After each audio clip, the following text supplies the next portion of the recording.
자, 그런가 하면 지금 내란 혐의로 구속돼 있는 김용현 전 국방장관과 법원이 이 보석 허가를 두고 또 전례 없는 힘겨루기를 하고 있습니다. 김용현 전 국방장관의 내란 혐의 사건을 심리하는 서울중앙지법 재판부가 김 전 장관의 구속기간 만료를 열흘 앞둔 오늘 보석을 허가했습니다. 재판부는 1심 구속기간 6개월 안에 사건 심리를 마치기 어렵고 구속 만기 시 발생할 수 있는 증거인멸 등을 방지하기 위한 것이라고 설명했습니다. 김 전 장관은 지난해 12월 27일 구속돼 오는 26일 6개월의 법정 구속기간 만기를 앞둔 상태였습니다. 재판부는 보증금 1억 원과 주거 제한, 증거인멸 방지, 서약서 제출 등을 보석 조건으로 걸었습니다. 또 사건 관련 피의자나 피고인, 증인 등과 어떤 방법으로도 연락을 주고받아선 안 된다는 조건도 달았습니다. 네, 원래 구속돼서 재판을 받고 있는 피고인들은 보석 신청을 해서 좀 나가고 싶어하는 게 정상인데 지금 법원은 나가라고 그러고 이 피고인은 못 나가겠다 이렇게 버티는 이상한 상황이네요. 네, 그렇습니다. 사실 김용현 전 장관 같은 경우에는요, 작년 12월 27일에 구속 상태에서 이제 기소가 됐습니다. 따라서 1심 법원이 김용현 전 장관을 합법적으로 구속할 수 있는 최장 기한이 6개월인데요. 작년 12월 27일을 기준으로 한다면 이제 오는 26일까지가 이 김용현 전 장관의 구속 기간이 됩니다. 그런데 구속 기간이 만료돼서 석방되는 경우에는 어떠한 조건도 법원에서 부과할 수 없기 때문에 검찰에서는 이 구속기간이 거의 다 만료가 됐기 때문에 법원의 직권으로 조건을 상당 부분 달아서 조건부 석방 결정을 직권으로 내어달라라고 요청을 했고요. 이 부분에 대해서 이 지기현 부장판사가 있는 해당 재판부는 이 조건부로 보석을 결정한 그런 상황인데요. 이 부분에 대해서 김용현 전 장관은 이 조건이 너무 과다하다는 거죠. 보증금도 내야 되고 또 이 사건 같은 경우에는 공범이 굉장히 많지 않습니까? 윤 전 대통령까지도 지금 공범으로 적시되어 있는 그런 상황이기 때문에 참고인도 만날 수 없고 증인도 만날 수 없고 사람도 만날 수 없는 데다가 주거지까지도 제한이 되고요. 해외 출국까지도 일정 부분 제한이 되는 그런 보석입니다.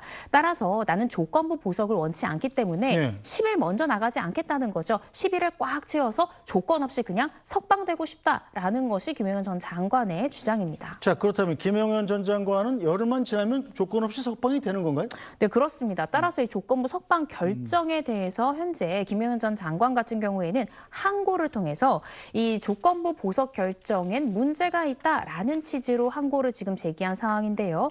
문제는 시간입니다. 이 항고에 대한 판단이 빠르게 나온다라고 하더라도 사실은 법원이, 그러니까 지기현 부장판사가 지금 건 조건들이 서약서도 쓰도록 되어 있고요. 보증금도 납부하도록 되어 있는데 만약에 항고에서도 문제가 없이 현명한 판단이었다, 문제가 없는 판단이었다라는 결정이 나온다 하더라도 서약서를 쓰는 것을 거부하거나 보증금을 납부하지 않는다고 하면 결국 이 조건부 보석 결정을 할 수가 없고 그대로 석방될 수밖에 없는 그런 상황에 처할 수 있습니다. 그렇군요. 자, 또 어제 윤석열 전 대통령의 내란 우두머리 혐의 7차 공판이 열렸었습니다. 자, 특검 출범 이후로는 첫 재판이었는데 특검 수사에 대해서 묻는 기자의 질문에 윤 전 대통령은 의외의 반응을 보였습니다.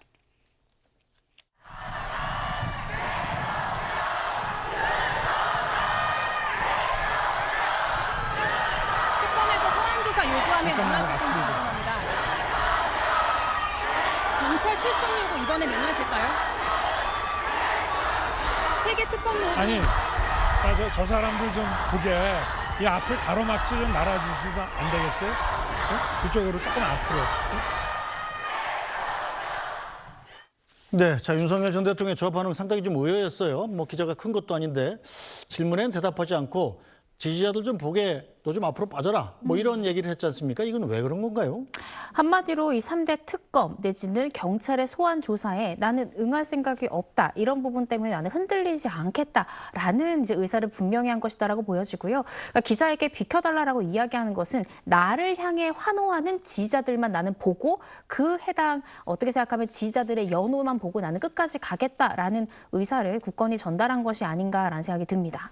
일단 재판을 통해서 증거가 많이 확보된 상황이기 때문에 특검을 해도 별로 나올 것이 없다 이렇게 생각하는 것 같죠? 네, 그렇습니다. 일부 보도 내용에 따르면요.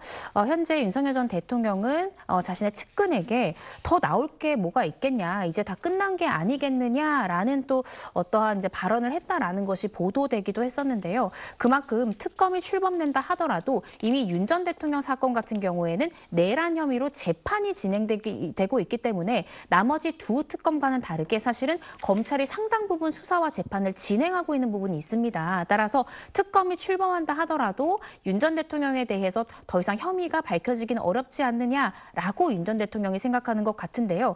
그렇지만 제가 조심스럽게 추측을 해보자면 네. 이 내란 특검 같은 경우에는 규모도 가장 크고요. 또 특검보의 숫자도 가장 큽니다. 윤 전 대통령 관련해서는 이 특수공무집행 방해와 또 경호처 관련해서 이 직권남용 등 증거인멸을 교사한 것이 아니냐라는 의혹까지도 받고 있어서 아마 내란 특검이 실제적으로 가동되기 시작하면 윤 전 대통령에 대해 재차 구속하는 부분에 대해서 목표점을 세우고 그 수사를 위해서 신속하게 달려갈 가능성이 있기 때문에 아직 윤 전 대통령이 안심을 하고 여기까지 밝혀지는 것이 전부일 것이다라고 단언할 만한 단계는 아니지 않을까라는 생각이 듭니다. 네, 알겠습니다. 특검이 어떤 활동을 벌이는지 지켜봐야 되겠군요. 오늘 말씀 여기까지 듣죠. 이고은 변호사 말씀 잘 들었습니다.